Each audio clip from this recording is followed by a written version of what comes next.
राम राम दोस्तों, आज हम बात करेंगे गीता के तीसरे अध्याय के श्लोक नंबर 17वां श्लोक है। उसका अर्थ है कि जो मनुष्य आत्मा में ही रमण करने वाला है और आत्मा में ही तृप्त है तथा आत्मा से ही संतुष्ट है, उसके लिए कोई भी कर्तव्य नहीं है। इसका मतलब है कि जिस बंदे ने समाज से सभी इंटरेक्शन तोड़ दिए हैं अर्थात एकांतवास का सेवन करता है, उसके लिए कोई भी कर्तव्य नहीं होता है, क्योंकि उसका समाज से कोई इंटरेक्शन नहीं है।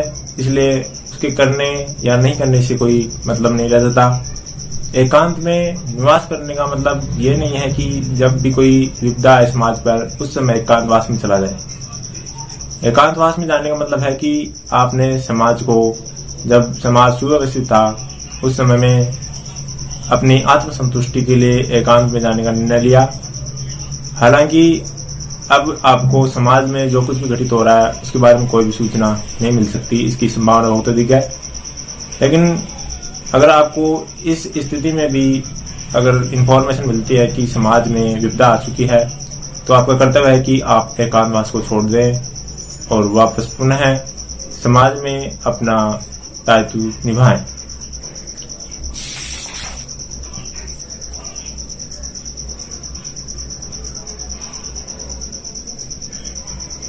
ये मैं इसलिए कहता हूं कि जो 18 नंबर का श्लोक है उसका अर्थ है कि उस महापुरुष का इस विश्व में न तो कर्म करने से कोई प्रयोजन रहता है और न कर्मों के करने से ही कोई प्रयोजन रहता है तथा संपूर्ण प्राणी में इसका किंचित मात्र भी स्वार्थ का संबंध नहीं रहता।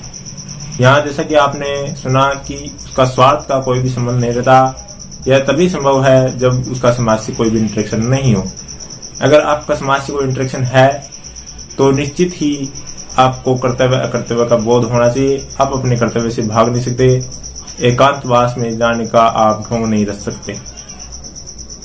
19वां श्लोक कहता है कि कृष्ण कहते हैं अर्जुन को कि इसलिए तू आसक्ति से रहित होकर सदा कर्तव्य कर्मों को भली भांति करता रहे, क्योंकि आसक्ति से रहित होकर कर्म करता हुआ मनुष्य ही ब्रह्म आत्मा को प्राप्त होता है। इसका मतलब है कि कृष्ण अर्जुन को कह रहे हैं कि हमें समाज में जब तक है तब तक हमें अपने कर्तव्य को भली भांति निभाना चाहिए, हालांकि उसमें हमारा कोई आसक्ति नहीं होनी चाहिए। हालांकि स्वार्थ सभी का होता है, जैसे कि सहजीविता होती है, आप अपना फायदा देखें, किसी दूसरे का फायदा भी देखें, ऐसे चलने वाला होता है। लेकिन आप अपना ही अपना देखें, वो नहीं चलने वाला। और ऐसे जो करता रहता है वही समाज में सम्मान भी प्राप्त करता है और परमात्मा को भी वहीं प्राप्त होता है, अर्थात उसको हमेशा शांति मिलती है।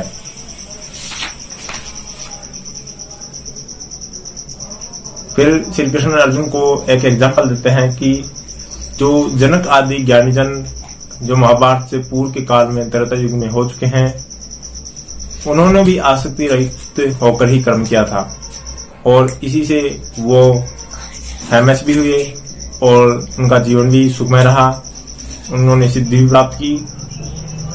इसलिए सभी को लोक संग्रह को देखते हुए भी कर्म करने चाहिए।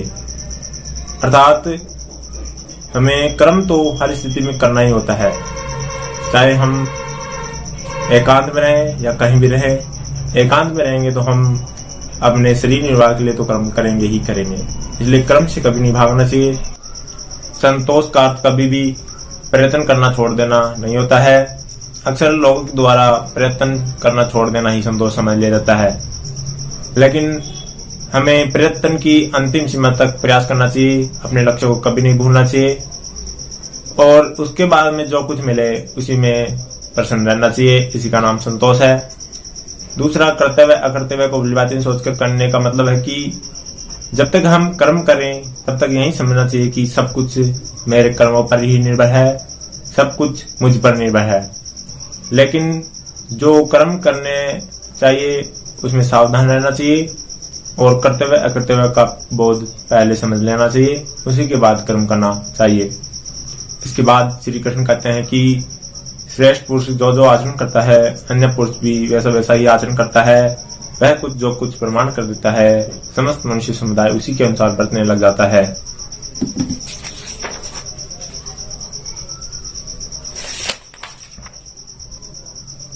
इसका मतलब है कि हमारे समाज में जो भी माननीय पुरुष हैं, जो भी हमारे गुरुजन हैं, बड़े बुजुर्ग हैं, या जो हमारे द्वारा चुने गए नेता हैं, हमारे समाज के जो प्रतिष्ठित व्यक्ति हैं, उन सभी को सोच समझ करके विचार करना चाहिए।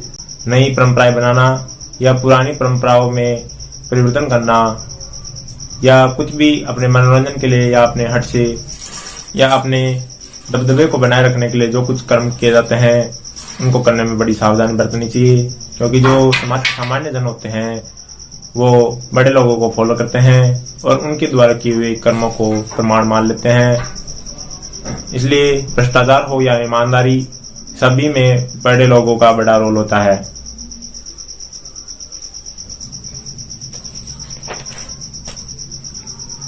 इसी में श्री कृष्ण आगे अपना एग्जाम्पल देते हैं कि मुझे इन तीनों लोकों में न तो कुछ कर्तव्य है, न कोई भी प्राप्त करने योग्य वस्तु अप्राप्य है, तो भी मैं कर्म में ही बरतता हूँ, क्योंकि यदि कदाचित मैं सावधान होकर कर्मों में न बरतूं तो बड़ी हानि हो जाएगी, क्योंकि मनुष्य सब कर्मों में सब प्रकार से मेरे ही मार्ग का अनुसरण करते हैं।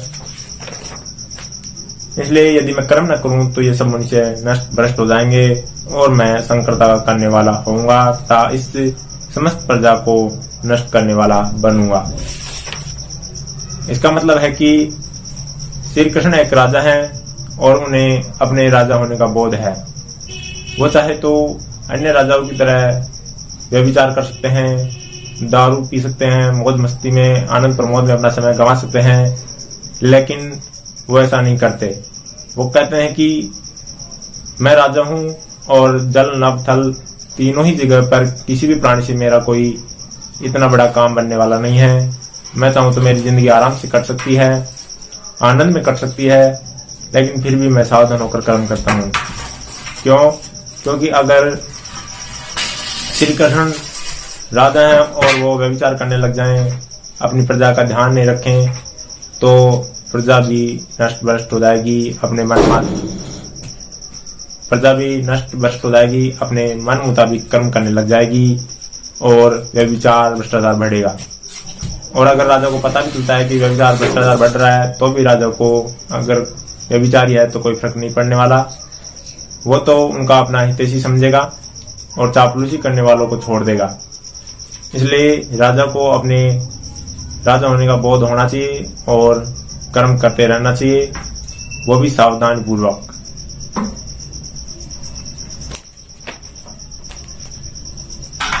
यहाँ पर एक शब्द आया संकरता। मैं बताना चाहूंगा कि इस संकरता के अलावा पूरी गीता में कहीं भी अर्जुन के द्वारा पूछी गई वर्ण संकर की बात नहीं आई है। न तो श्री कृष्ण ने उसे एक्सप्लेन किया है, न ही कोई बात छेड़ी है। इसलिए हम समझ सकते हैं कि वर्ण संकर जैसा कुछ नहीं होता। केवल संकरता होती है, उसका मतलब होता है कि समाज का नष्ट भ्रष्ट हो जाना, अपने कर्तव्य का पालन नहीं करना और सभी का भ्रष्टाचार व्यभिचारी हो जाना। इसलिए जैसे व्यभिचारी भ्रष्टाचारी आसक्ति में पड़कर अपने स्वार्थ के लिए कर्म करते हैं, जिस दृढ़ता से कर्म करते हैं, उसी तरह जो कर्तव्य पथ पर चलने वाले होते हैं, आसक्ति रहित पुरुष हैं या सामान्य जन हैं, उनको भी उसी भ्रष्टाचारी लोग भी व्यभिचारी की तरह दृढ़ता पूर्वक अपने कर्म करने चाहिए, लेकिन कर्तव्य अकर्तव्य का बोध पहले समझ लेना चाहिए। तो नमस्कार दोस्तों, हम इससे आगे अगले वीडियो में बात करेंगे। अगर आपको वीडियो पसंद आए तो लाइक कर दीजिए, सब्सक्राइब कर दीजिए और हमें अपने सुझाव सजेस्ट कर दीजिए। धन्यवाद।